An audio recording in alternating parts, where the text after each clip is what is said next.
প্রিয় তৃতীয় শ্রেণীর শিক্ষার্থীরা, আসসালামু আলাইকুম। আজকে আমরা দেখব তোমাদের বাংলাদেশ ও বিশ্ব পরিচয় বইয়ের অধ্যায় 4 আমাদের ইতিহাস। এখানে আমাদের দেশের যে ভাষা আন্দোলন এবং মুক্তিযুদ্ধের ইতিহাস সম্পর্কে আলোচনা করা হয়েছে। তাহলে এর অনুশীলনীতে দেখি আমরা কি কি রয়েছে। প্রথমে দেখব সঠিক উত্তর। 21 গান কে রচনা করেন?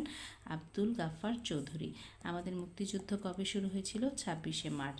তাহলে এরপরে দেখো সংক্ষিপ্ত প্রশ্ন, 4টি সংক্ষিপ্ত প্রশ্ন রয়েছে।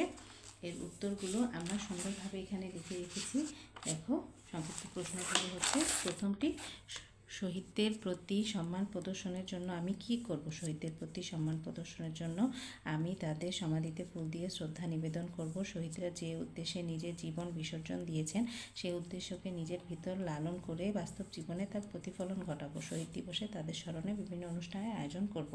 কালো রাত বলতে কি বোঝায়? কালো রাত বলতে ইতিহাসে বলতে 1971 সালের 25শে মার্চের রাতকে বোঝায়, কারণ 25শে মার্চ রাতে পাকিস্তানি বাহিনী নির্মমভাবে হত্যা করে দেশের ছাত্র, শিক্ষক, পুলিশ, ইপিআর সদস্য আর সাধারণ মানুষকে। তাই 1971 সালের 25শে মার্চকে কালো রাত বলে। এরপরে আমরা দেখব 3 নম্বর প্রশ্নটিতে কি রয়েছে। মুক্তিবাহিনী কেন গঠিত হয়েছিল? স্বাধীনতা সংগ্রামের জন্য গঠন করা হয় মুক্তিবাহিনী। মুক্তিযুদ্ধে অংশগ্রহণ করেন সকল শ্রেণী পেশার মানুষ। মুক্তিবাহিনী প্রচলিত কায়দায় যুদ্ধের পাশাপাশি গেরিলা যুদ্ধের রণকৌশল গ্রহণ করে অসীম সাহসে যুদ্ধ চালিয়ে যায়। পাকিস্তানি বাহিনী অবশেষে হার মানতে বাধ্য হয় এই মুক্তিবাহিনীর কাছে। পাকিস্তানি বাহিনী কখন আত্মসমর্পণ করেছিল? অসীম সাহসে বাঙালি সেনারা যুদ্ধ চালিয়ে যায়। প্রায় 9 মাস ধরে মুক্তিযুদ্ধ চলে। পাকিস্তানি বাহিনী অবশেষে হার মানতে বাধ্য হয়। 1971 সালের 16ই ডিসেম্বর তারা আত্মসমর্পণ করে। এখন দেখব এখানে 2টি বর্ণনামূলক প্রশ্ন রয়েছে।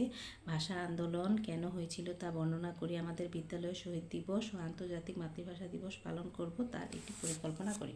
তাহলে আমরা 1 নাম্বার প্রশ্নটি দেখব। ভাষা আন্দোলন কেন হয়েছিল? বাংলাকে রাষ্ট্রভাষা করার দাবিতে ভাষা আন্দোলন হয়েছিল। পাকিস্তানের জনসংখ্যার বেশিরভাগ লোকই ছিল বাঙালি। বাঙালিদের মাতৃভাষা বাংলা। বাঙালিরা পূর্ব পাকিস্তানে বাস করত, কিন্তু পাকিস্তানি শাসকরা পশ্চিম পাকিস্তানের উর্দুকে রাষ্ট্রভাষা করার সিদ্ধান্ত নেয়। 1948 সালে পূর্ব পাকিস্তানের জনগণ বাংলাকে রাষ্ট্রভাষা করার দাবি করে। এ সময় বাংলা ভাষার দাবিতেই অনেকে গ্রেফতার হন। কিছুদিন পরেই পাকিস্তানের গভর্নর মোহাম্মদ আলী জিন্নাহ ঢাকায় আসেন। তিনি ঢাকা বিশ্ববিদ্যালয়ের এক সভায় উর্দুকে পাকিস্তানের একমাত্র রাষ্ট্রভাষা করার ঘোষণা দেন।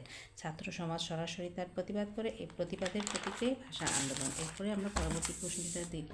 আমরা বিদ্যালয়ে শহীদ দিবস পালন করায় আন্তর্জাতিক ভাষা দিবস পালন করব, তার একটি পরিকল্পনা করি।